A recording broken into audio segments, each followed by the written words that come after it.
Dime. es que tenemos un invitado que tú no lo vas a poder creer. Estamos con el diputado Gabriel Silver. Con Gabriel Silver. ¿Cómo están? ¿Cómo están? Aquí estamos encantados de estar en el Muro de los Lamentos. Mi amigo Ignacio, y él es una persona que aboga 100% por el apruebo, y yo tengo mis serias dudas de a qué nos va a llevar eso. Yo he visto sus campañas por el apruebo y me gustaría preguntarle, no sé si quiere también complementar Ignacio, pero preguntarle un poco cómo ve usted el proceso constituyente desde adentro, desde el Congreso.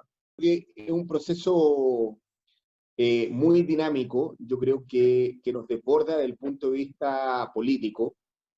Yo sé que muchos hablan a la hora de decir por qué necesitamos una nueva constitución, parten de su ilegitimidad, y obviamente que fue parida en tiempos de dictadura. Y obviamente con fuerza yo apoyo esa idea del por qué necesitamos una nueva constitución, pero yo creo que eso no es lo fundamental. Yo me atrevería a decir a propósito del estallido social, que Chile ha cambiado mucho desde los años 80 en adelante, me atrevería a decir incluso que es otro país del punto de vista generacional, del punto de vista valórico, respecto también de cómo las nuevas generaciones también claman por ser protagonistas, y obviamente tenemos que hacerlas corresponsables necesariamente de esta construcción de identidad nacional, que de alguna manera hemos y han ido heredando efectivamente los más jóvenes. Y creo que esta carta fundamental, esta casa común, es un poco un diálogo también intergeneracional en el cual las nuevas generaciones, en buena o en mala, porque aquí ser joven no es sinónimo de virtuoso, apelan obviamente a ser corresponsables con la idea de construcción nacional de aquí a los próximos 30 o 40 años, que es obviamente el llamado a regir por parte de una nueva constitución. Por eso, a mi juicio, es tan necesario el que tengamos una nueva constitución, porque una constitución tiene que ver también con un relato, con una suerte de idea de mirada larga, efectivamente, de país, y siento que muchos hoy día sienten que heredaron un modelo, ni siquiera digo que sea bueno o que sea malo, pero no tienen la épica, efectivamente, saber por qué las cosas. Y a medida que va cambiando el mundo, ya no hay esa transferencia efectivamente comunicacional de aquellos jóvenes que supieron los años 80, supieron el porqué de la dictadura, entendieron por qué la transición, ya esas cadenas o esos vasos comunicantes ya no existían. Y desde el Congreso, si me preguntan, yo veo efectivamente un poco eso, que es un proceso que desborda a la política, que desborda incluso, por supuesto, los partidos políticos, y que va a tener una enorme participación ciudadana este 25 de octubre, principalmente de jóvenes. Yo tengo una pregunta, Gabriel. Claro. O sea, son varias en realidad, pero a ver, vamos a empezar porque de aquí, de noviembre hasta acá, han pasado hartas cosas, desde que se firmó el acuerdo, un montón de cosas. Y uno se acuerda de esa madrugada que, oye, se sentaron desde el Frente Amplio hasta Jacqueline Van Rysselberghe, de mala cara, pero se sentó igual, y parecían todos comprometidos con este acuerdo. O sea, la impresión era que incluso toda la clase política estaba llamando prácticamente a votar a prueba, y en el camino muchos colegas tuyos, principalmente o sea, no hablemos de los de la UDI, pero por ejemplo de RN, que eran proclives a la opción apruebo, se pasaron para el rechazo. Y poco a poco, mucha gente en la derecha se pasó para el rechazo, y como que el rechazo empezó a tomar fuerza. ¿Qué creéis que pasó? ¿Por qué cambió tanto el ambiente desde noviembre hasta acá? ¿Faltaron más protestas o fue que se arrepintieron? Una tercera variable, que es mi punto de vista, que fue una simple puesta en escena de los congresistas. También puede ser. A ver, ¿qué es lo que diría yo? Primero, como toda la vida, y sobre todo en la política, se escribe en dos tiempos. Algunos estamos pensando el día a día, otros, obviamente, que sus acciones tienen un doble efecto también en el mediano plazo. Y creo que para muchos, cuando cambiamos el sistema proporcional como el chileno, el cambio del sistema electoral, necesariamente hoy día están pensando muchos de ellos en las elecciones próximas y cómo fidelizar a un mundo como Chile, que ha cambiado mucho, se ha radicalizado efectivamente tanto a la derecha como a la izquierda. O sea, ustedes ven fenómenos globales en los cuales avanzan sociedades como la chilena. Hoy día tú puedes encontrar desde fascismo izquierda, fascismo de derecha, ese mundo binominal o de la transición ya quedó efectivamente atrás, y muchos van por utilizar, por ejemplo, este 15% duro, que hoy día se define de derecha, incluso neopinochetista, lo cual obviamente, para algunos con mucho oportunismo, es una suerte de botín política que para algunos, desde el punto de vista de la frontera política, fue José Antonio Kast el primero llamado a colonizar un mundo que está incluso mucho más allá de la UDI en términos políticos, como también otro, tal vez del punto de vista de la construcción de este relato de la nueva derecha como desborde, ven tal vez una derecha justamente más social, entendiendo que muchas capas sociales, clase media, que dejó de identificarse justamente por la izquierda, porque obviamente no tuvimos un discurso que interpretara la meritocracia, que interpretara el tema del orden público, de la seguridad, del valor del mercado, y simplemente le entregamos ese mundo justamente a la derecha que se fue expandiendo, a mi juicio, a los dos lados. Dicho eso, obviamente algunos colegas, incluso los más jóvenes, uno ve Belolio o Chalper, que en nada podemos encasillarlo en herederos de la dictadura, ven ahí efectivamente más que la pelea por la nueva constitución, un fenómeno que desde el punto de vista político ellos quieren justamente interpretar, porque en un mundo sin binominal, el fidelizar o galvanizar cerca de este 15% o 20% de los chilenos que existen, obviamente también del punto de vista del futuro de la política, y que son obviamente diputados más jóvenes o políticos más jóvenes, obviamente les da mucha proyección. Por eso digo, una cosa es el debate constitucional, en el cual obviamente yo me adscribo y lo encuentro necesario para Chile, pero otros están viendo más allá y están viendo tal vez las próximas elecciones presidenciales, senatoriales, y saben que este mundo, esta capa de nuevos chilenos también vino para quedarse. ¿Por qué hay que hacer una convención, un plebiscito de entrada, un plebiscito de salida y no se mejora la constitución existente, dado que ya se tomaron las manos en noviembre y que eran amigos y que tenían objetivos comunes? ¿Por qué no hacen los cambios al alero de la institucionalidad existente? Muy buena la pregunta, Grace. Y yo justamente iba al fondo de la introducción. Yo creo que muchos justificamos y tendemos, y lo digo en primera persona, a decir que esta fue una constitución parida en dictadura. Pero mi tesis política para tener una constitución es que pese a haber tenido una constitución democrática en los años 80 o en los años 50, y que esa sea nuestra carta fundamental, igualmente hay una pérdida de construcción y de identidad nacional que hacía necesario que el debate constitucional hoy día sea más necesario que nunca. Disculpa lo radical del argumento, pero yo creo que hoy día, desde el punto de vista del fenómeno electoral, de quienes votan, quienes participan en política, no solamente en las urnas, opinan, postean, se movilizan, marchan por distintas causas, incluso hagamos abstracción del 18 de octubre, pensemos en el feminismo, pensemos en el ambientalismo, pensemos en las nuevas causas sociales, están justamente dadas por las nuevas generaciones, que no participaron de la construcción democrática justamente de los años 80 y de los años 90, y hay una pérdida de identidad. Y hoy día, si uno mira el comportamiento del mundo, el mundo de vista global, hoy día más que tener líderes que hablen desde arriba, desde el estrado, es más bien un fenómeno Wikipedia. Todos conocemos cómo eran las enciclopedias cuando éramos más chicos tal vez.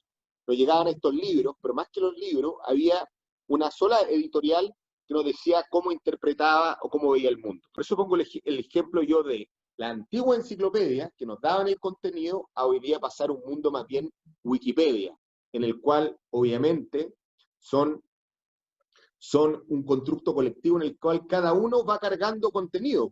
Lo que queremos justamente, sobre todo estos más jóvenes que no tuvieron ninguna identidad con los años 90, de qué pasó obviamente la dictadura, tal vez lo que leen a través de la historia, es que esta idea nacional viene dado por la necesidad de construcción identitaria, de cohesión social.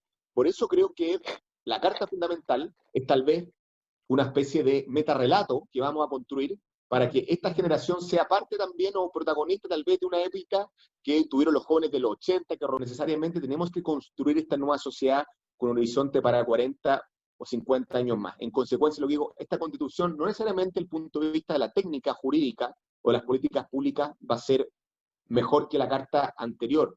Lo que digo es que lo que va a ganar es cohesión social porque todos nos vamos a sentir corresponsables de las decisiones que tomemos. Por ejemplo, en materia de seguridad social, en materia de pensiones, vamos a construir un estado de bienestar, vamos a ser capaces de entender que eso tiene que ver también con obligaciones, porque hasta ahora solamente hablamos de que queremos más derechos, pero no efectivamente cómo contribuyo a tener esa sociedad en la cual queremos mejor salud, mejor educación. Estamos disponibles a tributar tal vez el 40 o el 50% de nuestros ingresos como en otros países. ¿Qué es lo que puede suceder? Para no ponerlo todo tan bonito. Como dijo Borges, abomino la cópula y los espejos porque repiten al hombre. Y nosotros tendemos mucho a idealizar al constituyente, como que fuera un hombre nuevo, un hombre distinto. Y la verdad es que si hoy día reflejamos cualquier estudio de opinión, los más duros, los más serios, te puedo advertir que prácticamente esa convención va a reflejar las fuerzas políticas del día de hoy. Por tanto, va a tener un 30%, 35% parlamentarios de la UDI y RN, otro tercio efectivamente tal vez flanqueado por los partidos tradicionales de la ex nueva mayoría, un 20, un 15% del Frente Amplio, y cuando veamos ellos, obviamente representados en el Congreso, decir, bueno, pero trabajamos tanto para que ellos sean los protagonistas, pero es que claro, ese es el espejo de Chile, por eso puse el ejemplo de Borges, que él decía, abomino la cópula y los espejos porque repiten al hombre.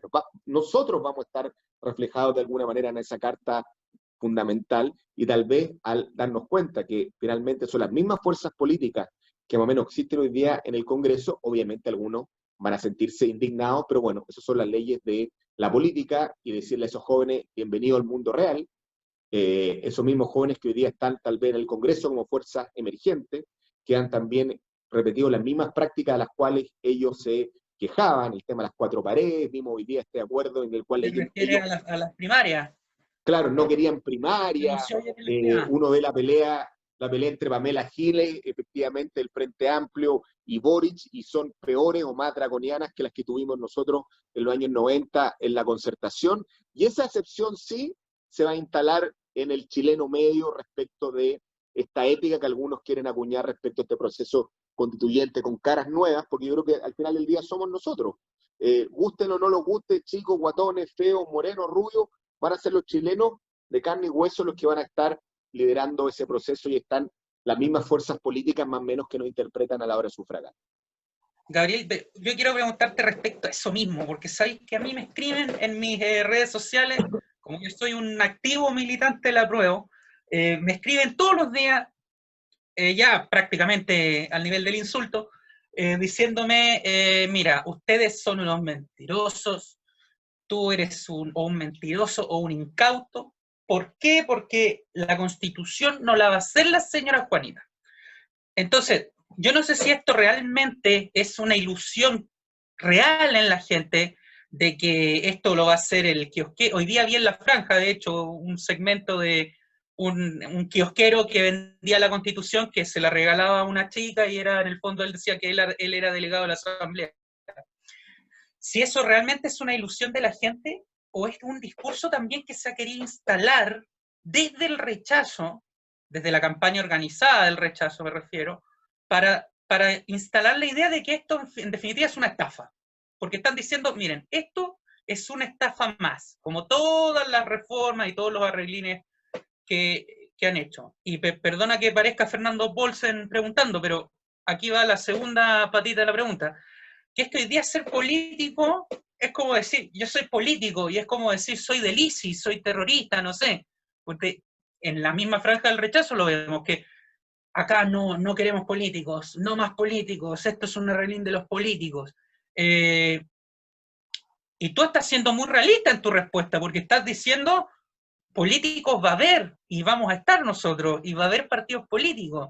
Entonces, ¿qué es lo que hay que decirle a la gente? Mire, aquí va a haber políticos, mire, aquí va a haber partidos, o sea, esto no va a ser la panacea. ¿Qué opinas tú? A ver, obviamente no hay respuestas fáciles, porque además este proceso constituyente está contaminado por uno de los procesos más duros que desde el punto de vista económico nos ha azotado la República tal vez desde los años 80. Tenemos casi 1.800.000 chilenos, gente que lo está pasando mal, incluso en términos de que han revivido las ollas comunes, que era la foto más clara de los años 80, que nosotros sentíamos que de los 90 en adelante había un poco ido quedando atrás. ¿Qué quiero decir con esto? De que se han instalado todas estas fotografías, como tú lo dijiste, en contra de la política. Y esto es propio también del proceso de pandemia que estamos viviendo. Y siempre cuando uno tiene problemas, lo más fácil es echarle la culpa al contradictor, al acusador, en este caso a los señores políticos. Y ahí me tomo la palabra de Merino, el almirante de la Junta, quien siempre hablaba de los señores políticos, porque como digo, es un argumento muy antiguo que hoy día ha revivido, echar la culpa a los políticos de los males, obviamente, del hombre común, muchas veces al mensajero de las malas noticias, que es justamente el rol del Congreso respecto a las decisiones que toma el Ejecutivo. Y esto ocurre en todos lados, sea de izquierda o derecha. Como digo, tenemos eso constituyente y en paralelo, en tiempos de pandemia, genera una distorsión que el tema económico es muy brutal y eso genera, obviamente, que también la sociedad se radicalice y eso, obviamente, complejiza aún más las cosas. Pero como digo, en buena hora, creo que este proceso constituyente, para bien o para mal, ha tomado buenas decisiones. Recuerda que incluso habían polémicas ahora respecto al tema de los independientes. Hoy día, la verdad, ser constituyente independiente, de acuerdo a las últimas normas que aprobamos, es bastante fácil. Uno con 70, con 100 firmas prácticamente puede inscribir una candidatura. Obviamente, cuando hablamos del sistema proporcional, nadie pensaba que diputados con 2.000, 3.000 votos pueden llegar al Parlamento. Claro, son las distorsiones justamente del cambio del sistema binominal, pero eso ocurre aquí, ocurre en Israel y en cualquier otro país del mundo donde tengamos sistemas, obviamente, de construcción, obviamente, de listas. Pero como digo, lo que viene por delante es un proceso complejo, estamos en una suerte tal vez de turbulencia, pero yo diría que estamos en dos momentos, y eso es lo que nos inseguriza, un punto intermedio en el cual convive lo viejo con lo nuevo, obviamente genera inseguridad respecto al futuro, pero estoy cierto, y aquí el concepto de esperanza, el que tal vez los políticos tenemos que también saber catalizar esa mirada larga respecto de la vida, de que pese a todo lo que ocurra estos años, creo que al final del día vamos a tener una nueva constitución y lo más importante, esos jóvenes que en 10 años más ya no van a ser tan jóvenes, van a ser también corresponsables de la sociedad que estamos construyendo. Si el día de mañana tiene que cotizar el 10% de su sueldo para que vaya un sistema solidario de pensiones, él sabe que para bien o para mal participó de esa decisión y no es que se la impusieron efectivamente hace 20 años atrás y que es imposible que estas, no digo dos izquierdas, pero estos dos mundos finalmente confluyan o hagan match en términos Tinder tan fácilmente. Y como digo, con costos electorales justamente del punto de vista de alcaldía, gobernaciones, incluso respecto a la próxima elección presidencial. Eso lo digo hoy día con responsabilidad. A lo que voy yo, Grace, que no todo va a ser endosable a la Constitución, y yo creo que la inestabilidad, desgraciadamente, va a ser signo de estos tiempos, y un fenómeno que vino para quedarse. Más allá que algunos piensen que la Constitución es la solución a todos nuestros problemas. Las cosas se pueden hacer mejor y una buena Constitución puede ser también positivo para Chile, ya no respecto a lo procesal, sino que ya desde el punto de vista del fondo. Y creo que eso es verdad. Por ejemplo, no sé, hoy día en esta pandemia tú te has dado cuenta de que el acceso al Internet tal vez debe ser un bien público tan importante como el acceso al agua. Y creo que efectivamente tiene que estar presente en nuestra Carta Fundamental. O, como digo, el mundo del trabajo efectivamente cambió la manera en la cual nos relacionamos. El centralismo ya no da para más y la descentralización no es hasta que vamos a aprobar a los gobernadores, sino que una descentralización en serio que haga a los profesionales se quieran quedar a vivir en Talca, quieran vivir en Curicó, en este caso en Iquique, y no entiendan que la única fuente de trabajo y calidad de vida obviamente está en Santiago. Creo que va a ser parte también del debate constitucional. Temas importantes como nuestros derechos mineros. Seguimos obviamente exportando commodities, cuando la electromovilidad y el litio finalmente está quedando atrás, al igual como ocurrió con el salitre, porque lo que viene ya es el hidrógeno verde, y perdimos 1 o 2 décadas de explotar, obviamente, nuestros minerales en un modelo productivo distinto a la sola importación de materias primas. Creo que eso va a ser parte, obviamente, del debate constituyente. Tal vez tener un sistema unicameral, ya que algunos hablan de reducir efectivamente el Congreso en número parlamentario. Nos queda 1 minuto, diputado. La última pregunta, por favor. ¿Quién va a ser el próximo presidente de Chile? A ver, yo creo que hoy día no hay que ser Mandrake el mago, pero están todos los elementos presentes para que la derecha, como digo, si es que seguimos esta paradoja itineraria de la transición española, en ese país, como digo, y pongo el ejemplo duro, gobernó la derecha siendo minoría.